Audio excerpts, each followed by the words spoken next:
The airline know you're not happy with the service, isn't it? Jessica, many thanks indeed. It's time now for the France 24 debate. Now, what a difference a month makes. Just 4 weeks ago, the French and British foreign ministers said Colonel Muammar Gaddafi could possibly stay on in Libya if he agreed to step down immediately. Well, today, the fortunes of war seem to have gone the way of the rebels.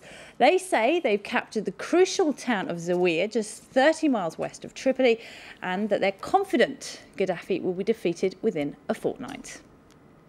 La victoire est proche. Our victory is close.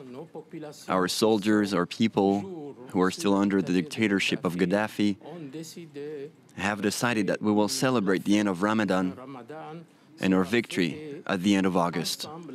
La fête de la victoire, fin du mois d'août. Well, it's not just the rebels who are optimistic. The United States is also hoping the 5-month NATO offensive is coming to an end. The combination of NATO forces there, the combination of what the opposition is doing, the sanctions, the international pressure, the work of the Arab League, all of that has been very helpful in moving this in the right direction. And I think the sense is that Gaddafi's days are numbered. Well, now, before we get too ahead of ourselves, we have heard this kind of enthusiasm from Washington before. A quick look at some of the comments that have come out in March. Their days are numbered. In April, your days are numbered. In May, Muammar Gaddafi's days are numbered. All of that coming from Jay Carney, the spokesperson for the White House. So it's not the first time we've heard that Gaddafi's days are coming to an end. So are we really near the end game in Libya? And just what would the country look like post-Gaddafi? Well, joining me to discuss that tonight in Benghazi, Colonel Ahmed Omar Bani. He's the military spokesman for the National Transitional Council. In Washington tonight, Walid Fares is a professor of global strategy at the National Defence University. In London, Shashank Joshi is Associate Fellow at the Royal United Services Institute and a doctoral student at Harvard University. And here with me in the studio, Philip Stoner is former Deputy UK Defence Attaché in Paris. Many thanks indeed to all for being with us tonight. I'd like to start with you in Colonel Bani in Benghazi tonight. What is different this time around? We've heard the rebels say before they are close to victory. Why should we believe you this time?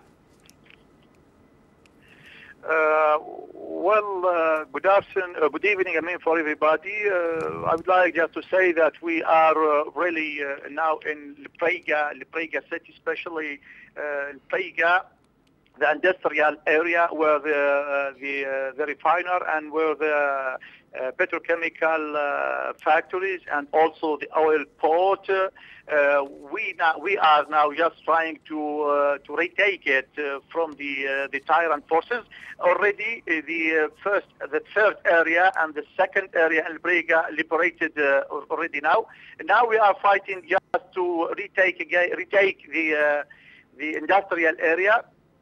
We are trying now also in the Western Mountain, trying now to I could say to be around Tripoli from the west side and the east side in Misrata. Our forces now, our troops now there, the revolution is there. They are really making good advances there. I think within the end of this month, especially Ramadan, which gave us good morale, we will solve this problem and we will achieve the victory soon, inshallah. All right, so what will happen then? Will you march on Tripoli or will you negotiate Gaddafi's surrender?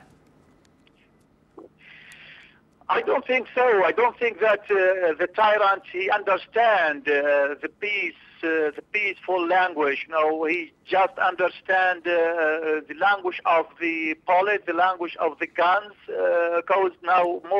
Because now we are spent more than 6 months trying just to make him understand that with this way he will never get anything. He will never stay. He will never control. He will never lead our country again. So in order to talk with him with this way, with the peaceful way, he will not understand you.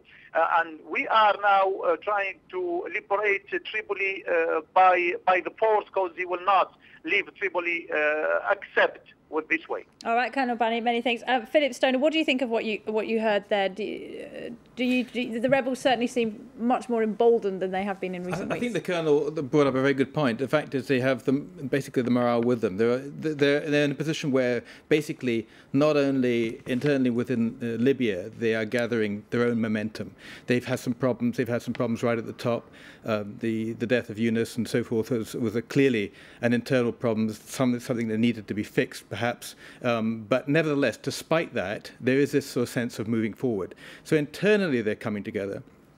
And also from the outside, the other countries who are supporting the Libyan rebels, the United States, the UK, France, as well as the Middle East and a number of other countries, are clearly now in a position where they're basically, although they're not saying it overtly, egging on the rebels and basically saying, now is the time to make it happen. I think there are probably, no doubt, a few bad surprises up the sleeve of Gaddafi. It's quite possible he may well do something stupid again. Trying to launch a Scud missile a couple of days ago wasn't particularly bright. What on earth was it aimed at, and what was the point? But the chances are that Gaddafi may well come out with something which may be in the form of a bad surprise. But nevertheless, the noose is tightening.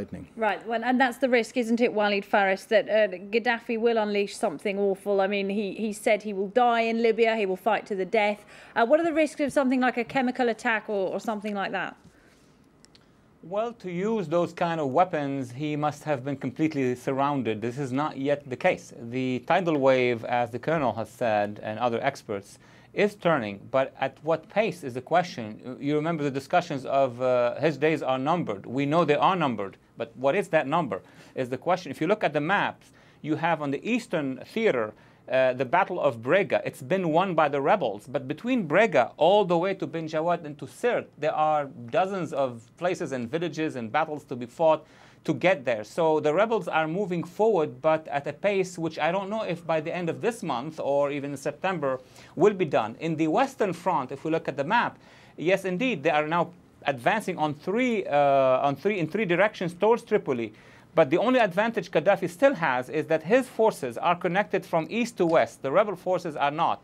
So I would think that the rebels will have actually to get to the suburbs of Tripoli for Gaddafi to use those kind of last-day weapons, such as chemical and other. And that would be a big mistake, of course. All right. Shashank Joshi, what's the number for you? Do you think Gaddafi can be ousted within 2 weeks, or do you think that's unrealistic?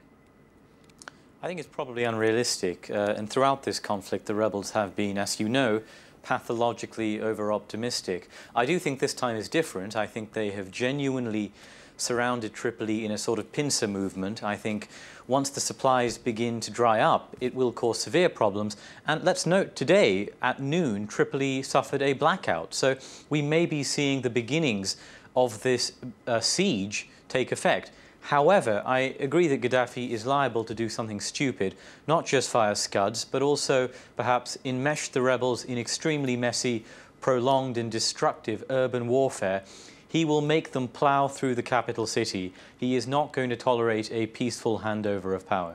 All right, and just to remind viewers what they're looking at here, you're looking at a map of the towns you were looking at a map of the towns surrounding Libya. There you go. Red is for the rebels. These are towns under rebel control. Green is for those areas under the control of Colonel Gaddafi. As you can see, they are very few. But we have seen, haven't we, Walid Faris, towns come under rebel control and then go back under Gaddafi's control, to and fro, a bit of a power struggle going on. Is that over now? Are we out of that phase, do you think?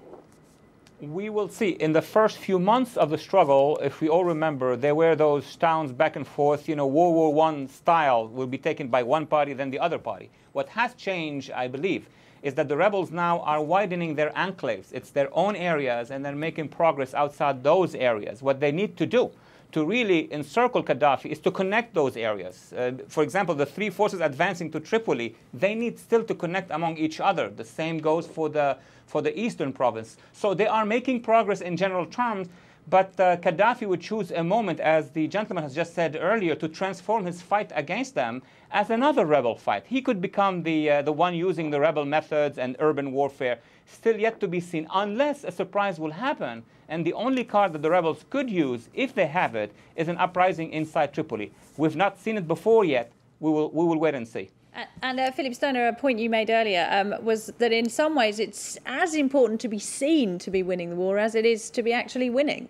Absolutely, and I think this is a key point for the rebels. But one thing I would add here is I think it's worth noting that the rebels, throughout the whole of this 6 months, have been at pains, that's certainly my reading of it, to keep the civil society on side within Libya. So from the point of view of, whilst at the same time waging a war against Gaddafi and Gaddafi's forces, bearing in mind the Gaddafi forces are in fact the very civilian population that hopefully will turn around sooner rather than later and say, yes, we're with you, the rebels, and we actually want to get Gaddafi out. So I think one has to be very careful here, and the rebels are, I think, being as careful as they can to ensure that things like water, electricity, fuel and so forth are kept supplied in a way by which the civil populations in Tripoli, for one, are actually managing to keep going and not turn against the rebel cause. And that's very difficult, of course, when you've got NATO bombs raining down on parts of the society as well.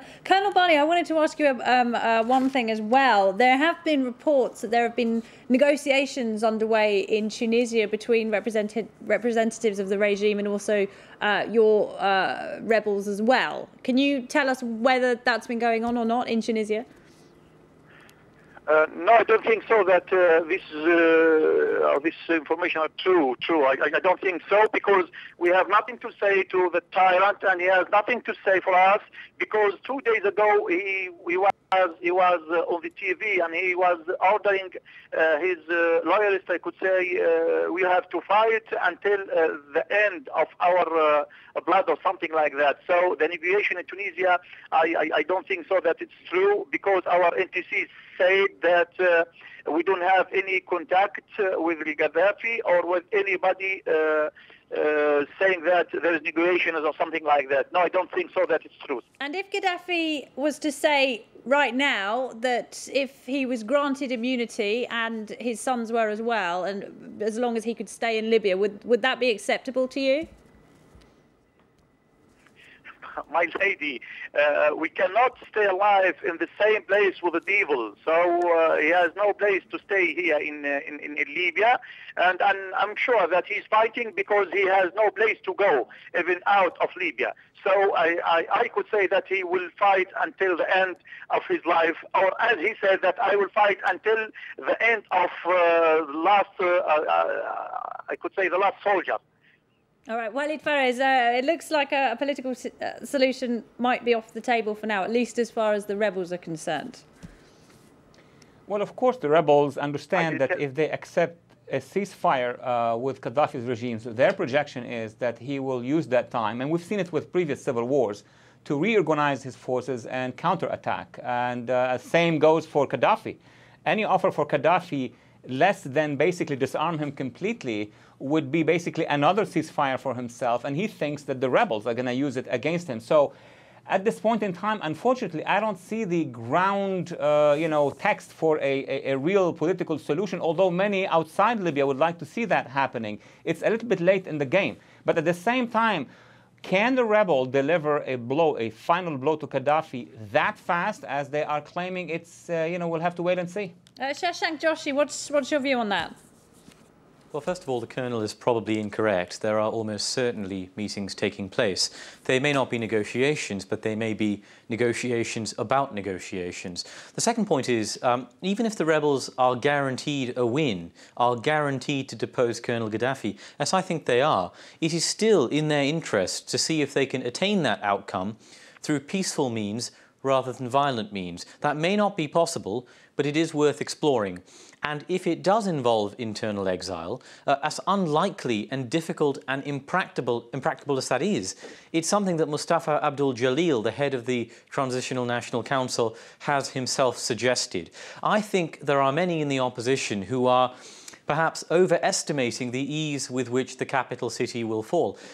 Some people have estimated as many as 70% of those in Tripoli support the regime. I think that's a very serious overestimate, but there are pockets of regime support. So how are they going to be bypassed? How are they going to be overcome? And how will the TNC end up in Tripoli if it's the Western forces that take charge of the capital city first? All of those questions have not really found satisfying answers just yet. All right, well, let's put that to the Colonel. Could you respond to any of the points just made from London? For example, how will you, in practical terms, take the capital city when there is still so much support for Gaddafi? I think we may have lost Colonel Bani, unfortunately. We'll try and get him back on the line for you. Hello, hello. Oh, yes, hello? you're still with us. Hello, hello. Hello, Colonel Bani. Yes, say again, please. Okay. Yes, say again, please. A series of points have just been raised, one of which is there is concern that you won't be able to take the capital city, Tripoli, because there is so much support for Gaddafi still there. Who's saying that? I would like really to invite him to visit our Earth is a Planet lady. We will, when we lost more than 40 years waiting for this chance, I could say, and we know that the freedom never knocks the door twice. So this time we will win. We will fight within, even with our nails, I mean, and we are sure that we will win. We will liberate the capital. We will dismiss this tyrant out of Libya because we are fighting for the truth. We are fighting for the democracy. We are fighting for the right. We have the right to live in peace, my lady. So we are sure that we will win. Sooner or later, we will win. Well, I think what we see coming out there, and it's very interesting to sort of get a reaction from the Colonel that you're getting this feeling that, as I might have mentioned before, right is on their side, and I think that sort of feeling is coming right down from the top. It's coming right down from the head of the Transnational Council, obviously through the military, and it's just percolating down to the troops on the ground. Now, clearly, that's not a magic wand. It's not just going to make sort of Gaddafi disappear overnight. I think that the point that Shashank Joshi brought up was a very good one. I mean, there is clearly a lot of discussion going on outside and around Libya at the moment, maybe in Egypt, most likely in Tunisia, possible with the UN envoy who we understand, a senior UN envoy who we understand is in Tunisia at the moment, to perhaps looking at not only the end game, but what happens after the end game. So I think, from all those different aspects, and also one other point which I think you ought to perhaps think about is the issue of social media, how social media worked in particular in Egypt. And clearly, social media is going on at the moment within Tripoli, monitoring that. What are the indications coming out of that social media as to what the possibility of a tipping point and how that might be envisaged? All right, we're going to leave it there just for the moment. We're going to take a short break. When we come back, we'll talk about what Libya might look like post-Gaddafi. I'm sure we'll get some interesting views on that, and we'll have the international headlines for you as well. Don't go away.